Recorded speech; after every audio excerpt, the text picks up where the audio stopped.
त्यसले चाहिँ हाम्रो एउटा परिवर्तन चाहिरहेको छ। देशले एउटा न्याय खोजिरहेको छ। त्यो न्याय भनेको तपाईँ हामीहरूकै बिचमा छ। किनभने आजको एउटा गल्तीले भोलिका भावी पुस्ताहरूसम्म पनि यो असर नपरोस्। त्यसैले चाहिँ तपाईँ हामीकै हातमा छ। एउटा हाम्रोलाई भन्दा पनि राम्रोलाई हेरेर छानेर अहिलेलाई मात्र होइन कि भोलिका भावी पुस्ताहरू हामी लगायत हाम्रा पछिका पुस्ताहरूलाई हेर्ने र गरी तपाईँहरूले भोट हालिदिनु होला। किनभने अब हामी खाडीमै भए तापनि देशको आर्थिक अवस्थाले गर्दा खाडिनु परेको हो। त्यसैले चाहिँ अब यो कुरालाई बुझिदिनु होला। सम्पूर्ण हाम्रा नेपाली आम जनताहरूले पनि यो कुरालाई बुझ्न जरुरी छ। र अहिलेको अवस्था यो विषम अवस्था छ। किनभने उता वार चल्दै गर्दा, उता लडाइँ चल्दै गर्दा अब यो एउटा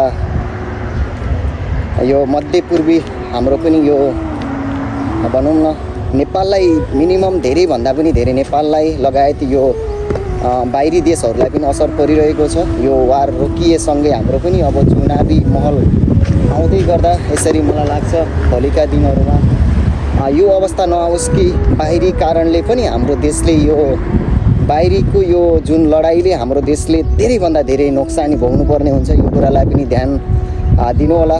र अर्को कुरा अहिलेको अवस्थामा जे जस्तो भए तापनि शान्तिपूर्ण एउटा मानवताको रूपमा सम्पूर्णले एउटा कुरा बुझेर भोलिका दिनहरूमा सोचेर भोट हालिदिनु होला। र एउटा जनता मरे पनि हाम्रै देशका जनता मर्ने हो।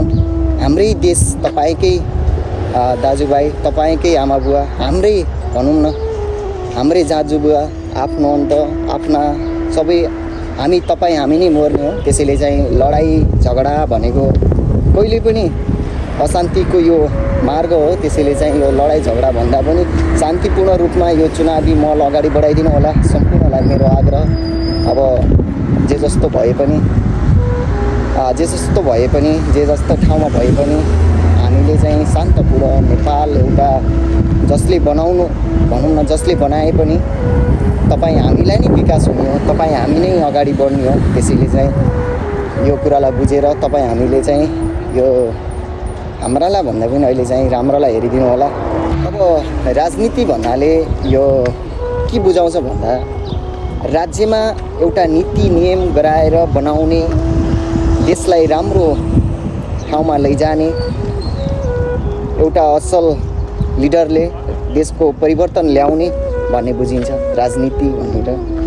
राजनीतिमा कतिपय भनौँ न ठुला व्यक्तित्वहरू माननीयहरूले चाहिँ अब देशलाई राजनीतिलाई भनौँ न एउटा कुराले राज गरिराख्नु भएको छ। कस्तो खालको राज गर्नुभएको छ भन्दाखेरि सबै जनताबाट लुटेर आफैले खाने राज्य बनाउनु भएको छ। त्यो कुरालाई चाहिँ जडैबाट फाल्नु जरुरी छ। तपाईँ हामीले नै बुझ्न जरुरी छ। अबको भावी पुस्ताले पनि यो कुरा नभोगुन्। जुन कुरा हामीले भोगियो त्यो कुरा चाहिँ अबको भावी पुस्ताहरूले चाहिँ नभोगुन् भन्ने यो एउटा अवसर पनि हो।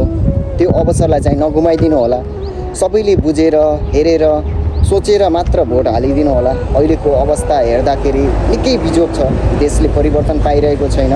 नेपाल आमा रोइराख्नु भएको छ। अबको अवस्थामा पनि हामीले परिवर्तन ल्याउन सकिएन भने पहिला र अहिले गर्ने अवस्था पनि त्यही नै हो। त्यसैले अहिलेको अवस्थालाई परिवर्तनको तर्फ मुखारतर्फ हामीले पनि भोलिका दिनहरूमा आहा नेपाल त कति सुन्दर हो, आउनुहोस् है हाम्रो नेपालमा भनेर हामीले पनि गर्वका साथ सबैलाई भन्न पाइयोस्। अझै पनि हाम्रो केही बिग्रेको छैन। देशले परिवर्तन पाउँछ। ढिलो चाँडो कसैको छिटो हुन्छ त कसैको ढिला हुन्छ, तर पनि केही बिग्रेको छैन। अझै पनि हामीले परिवर्तन ल्याउन सकिन्छ। त्यसैले चाहिँ देशमा एउटा राम्रो लिडरसिप गर्ने मान्छे, एउटा राम्रो लिडरसिप भएको व्यक्तिलाई चाहिँ हेरिदिनु होला। अहिलेको यो चुनावी माहौल बढ्दै गर्दा कसैले पनि झैझगडा नगरिदिनु होला। किनभने यो झैझगडा भनेकै तपाईँ हामी नै मर्ने हो। एउटा मरे पनि हाम्रै जनता मर्ने हो, दुईटा मरे पनि हाम्रै जनता मर्ने हो। त्यसैले मार्ने र मर्ने भन्दा पनि देशलाई कसरी बनाउने र अगाडि बढ्ने तर्फ लगिदिनु होला। र सम्पूर्ण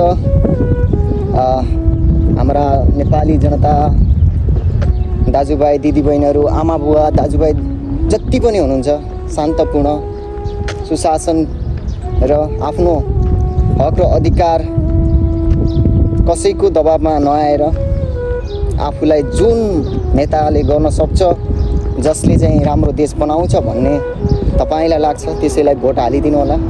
कसैको दबाबमा हैन, आफूले चाहेको र आफूले गर्न सक्छ यो देशले बनाउन सक्छ भन्ने नेतालाई चुइन गरिदिनु होला। ल त्यति नै हो। राम्रो हेर्नुस्, हाम्रोलाई भन्दा पनि राम्रोलाई हेरिदिनुस्, यही आग्रह रह्यो सम्पूर्ण हाम्रो नेपाली आम जनताहरूलाई।